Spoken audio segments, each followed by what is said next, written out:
Typically, we use the BRRRR strategy on distressed properties, meaning they need some work before they can be rented. Hello everyone, welcome to my channel. Have you heard of the term BRRRR? Is B and plus 4R. BRRRR is one of the real estate investment strategies. I used this strategy in the early years of investing in residential real estate properties before the term BRRRR was used just in the recent years. I was able to increase my net worth from the instant equity built in after these properties was fixed up and rented, and they have yielded higher return on my initial capital investments. If this is your first time visiting my channel, please subscribe and turn on the notification bell. This channel is about learning and buying your first investment properties, as well as growing your real estate portfolio so you can accelerate your journey toward financial independence and make an impact on the lives around you. My name is Korianne, and I am a real estate investor since 2001.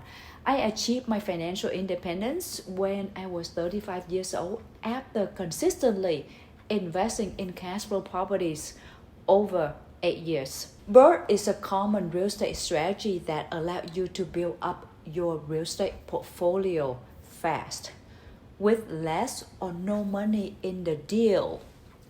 Remember, you will still require getting traditional financing, which means you will need to have an income and credit to qualify for this low interest rate, or your property needs to have enough equity to qualify for an asset-based cash out refinance mortgage. BRRRR stands for buy, rehab, rent, refinance, and repeat.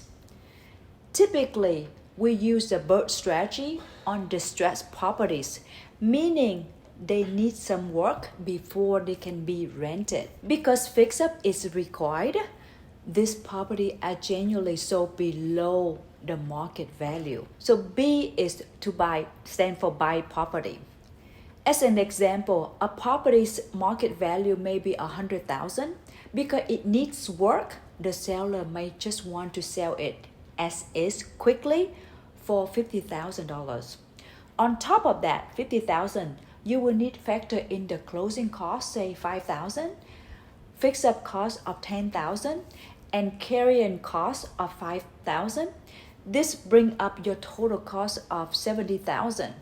In many cases, you can secure either a hard money or private money loan to cover the purchase price plus the fix-up cost. In this case, it is $60,000. This means your out-of-pocket investment for this project is about $10,000. The first R is rehab. You need to fix the property up so it can be rent ready. You want to make sure you understand the fix-up cost for the property by having an estimated cost from the general contractor. This will prevent you from having surprisingly cost overruns that can chew into your profit. The second R is rent. After the property is fixed up, it is ready to be rented out. You must know how much this property will rent out for so that you can get a refinance cash out. Let's assume the rental income is 1% of the property values, so this property will be rented for $1,000 per month. The third R is refinance cash out. I consider this R is the fun R because it is where you will see your hard work is being paid off. Traditional financing can lend up to 10 investment property loans. So when you have an income, you can do cash out refinance for the project. The lender will lend up to 75% of the market value. So a new loan will be about $75,000. From $75,000, you pay off the original half of private money loan of $60,000 and the closing cost for the new loan of $4,000. This gives you a net proceed of $11,000. Remember that our original out-of-pocket investment was about $10,000. With this net proceed of $11,000, we took back the original investment and make a profit of $1,000. I know it's small. Why still holding on to the ownership of this property that already had $25,000 in equity? Any cash flow from the rental property is considered an infinite return because our total investment is zero. The last R is repeat. There will be a huge wave of distressed properties coming into the market in the coming months or the next 2 years. You can acquire these properties for your long-term buy and hold strategy and start building your net worth. With $50,000, you can own a few of these properties when you know how to buy them right and gain instant equity with some work of fund required of you. It's not difficult to do.